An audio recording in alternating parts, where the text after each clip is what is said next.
9. व्यापारी शेख चिल्ली। व्यापारी शेख चिल्ली। एक दिन शेख चिल्ली की मां ने कहा, बेटा ऐसे कब तक काम चलेगा, तुम्हें कुछ कारोबार करना चाहिए।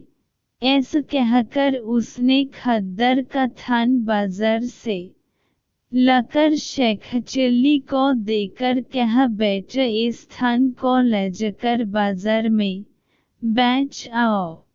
शेख चिल्ली ने पूछा, मां इस थान को किस भाव से बाजार में बेचूंगा, मुझे तो कुछ भी मालूम नहीं है।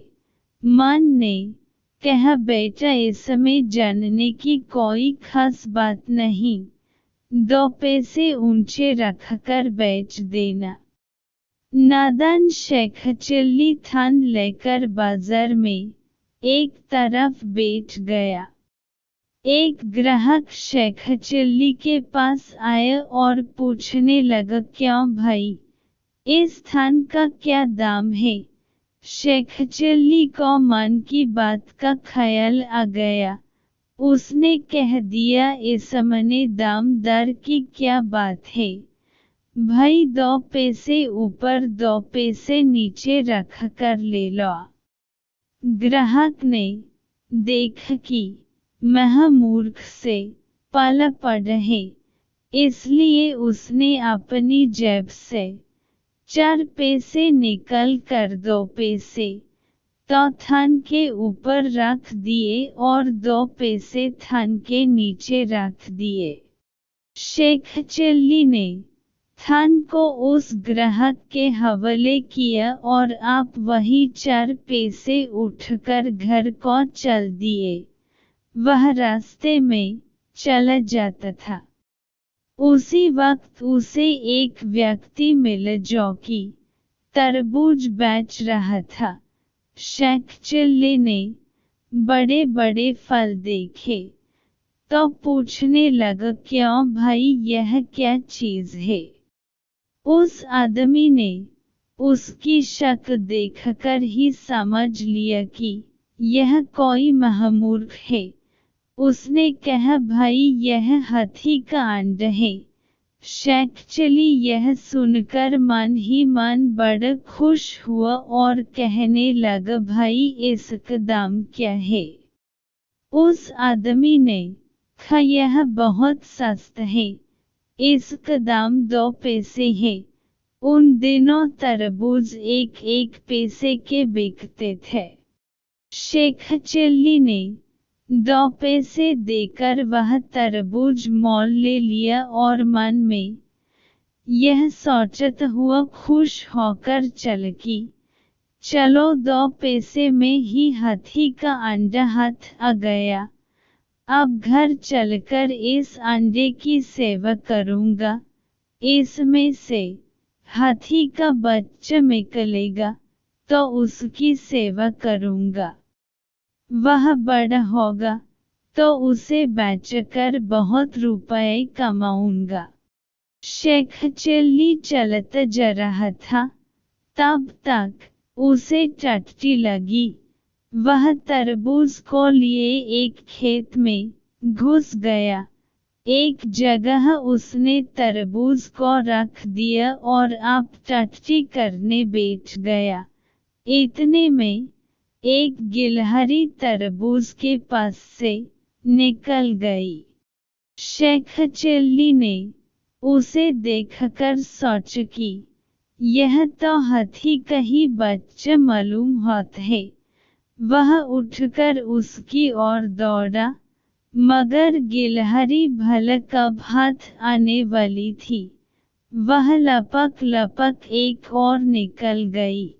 शेख चिल्ली हाथ मलता हुआ घर की ओर लौट पड़ा।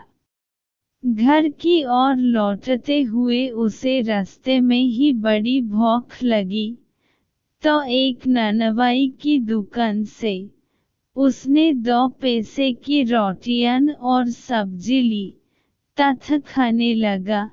ज्यों ही उसने एक ग्रास मुंह में डाला था, कि एक कुतिया दम हिलती हुए सामने आ खड़ी हुई।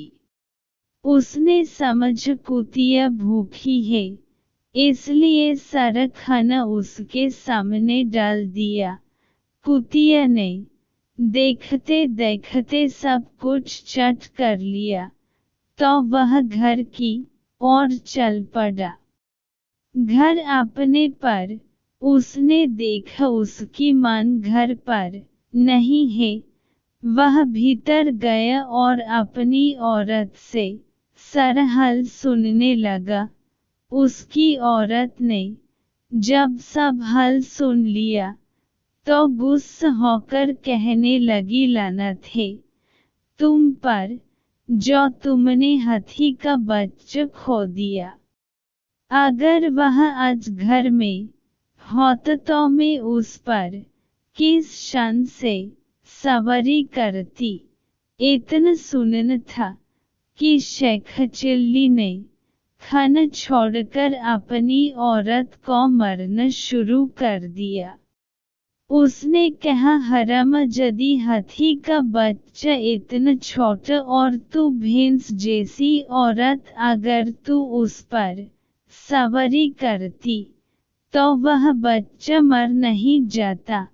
अभी यह सब झमेले हो ही रहे थे कि शेख चिल्ली की मां लौटकर घर आ गई। उसने जब अपनी पतोहू के रोने की आवाज़ सुनी तो ऊपर आकर पूछा, क्यों बेटा, यह सब क्या तमाशा है। इस पर शेख चिल्ली ने थान को बेचने से लेकर हाथी का अंडा खरीदने तक की कुल बातें अपनी मां को सुन दी। शेख चिल्ली की मां ने यह सब हवाला सुना तो मरे गुस्से से आग बबूला हो गई। उसने शेख चिल्ली को बहुत भला बुरा कहा। फिर खाने लगी, बेईमान, तुझे मैंने अपनी कुल जम पूंजी बेचकर खद्दर का थान दिया था। तू जा, और जब तक थान लेकर वापस नहीं आएगा मैं तुझे घर में घुसने नहीं दूंगी। यह कहते हुए उसने शेख चिल्ली को खूब पीटा और उसे बाहर भगा दिया। शेख चिल्ली वहां से चल पड़ा। चलते चलते उसी दुकान के पास उसने उस कुतिया को देखा जिसे उसने रोटी खिलाई थी। बस फिर क्या था, शेख चिल्ली लगा उसे मारने। उसको खूब मार पड़ी थी, इसलिए उसने सारा गुस्सा उस कुतिया पर निकलना शुरू कर दिया। कुतिया एक तरफ को भाग चली। उसे पीटते हुए शेख चिल्ली भी उसके साथ ही साथ दौड़ने लगा। दौड़ते भागते आखिर उसकी मार से बचने के लिए कुतिया एक मकान में घुस गई। शेख चिल्ली भी उसके साथ ही उस मकान के अंदर घुस गया। उस वक्त उस मकान की मालकिन अपना बॉक्स खोलकर श्रृंगार करने बैठी थी। बस उसी समय किसी काम से पड़ोस में चली गई थी, मगर बस को बंद करना भूल गई थी। कुतिया जब कमरे में घुसी तो शेख चिल्ली ने खुला हुआ संदूक देखा। उसके अंदर बहुत से जेवरात और रुपए रखे हुए थे। उन्हें देखकर उसने अपने कंधे पर से अंगोछा उतारा और बॉक्स में रखे तमाम जेवरात तथा रुपए उसमें बांध लिए और आसानी से बाहर निकल आया। घर आकर उसने अपनी मां को वह सारा सामान दे दिया। उसकी मां इतनी ज्यादा दौलत देखकर बहुत खुश हुई। शेख चिल्ली ने उस दौलत के मिलने का सारा हाल बयान कर दिया। उसकी मां ने सब जेवरात मकान के आंगर में, जमीन में गाड़ दिए। मगर उसी वक्त उसे यह ख्याल आया कि शेखचिल्ली तो बेवकूफ है, कहीं अगर किसी की बातों में आकर कुछ किसी से कह दिया तो आफत होगी। यह सोचकर उसने बाजार से एक आदमी भेजकर रुपए की धान की खोल और कुछ मिठाइयाँ मंगवाई और रात के वक्त जब शेखचिल्ली सो गया तो उन्हें आंगन में बिखेर दिया।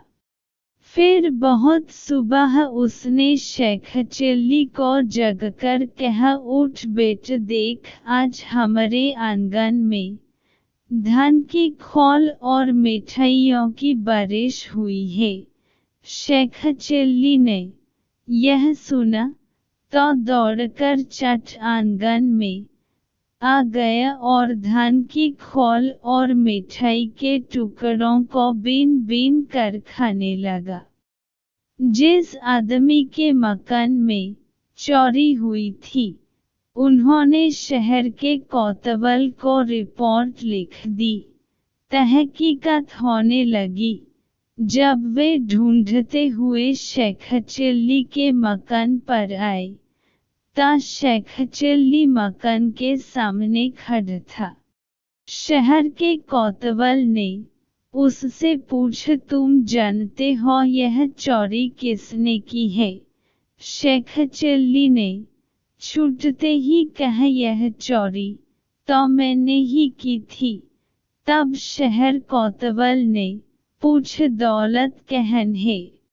शेखचिल्ली ने कहा, वह तो मेरी मां ने आंगन में उसी दिन गाड़ दिया था, जिस रात की सुबह हमारे आंगन में धान की खील और मिठाइयों की बारिश हुई थी। यह सुनकर शहर कोतवाल बहुत हंसा। उसने सोचा, भला ऐसा भी कहीं हुआ है कि किसी के आंगन में धान की खील और मिठाइयों की बारिश हो?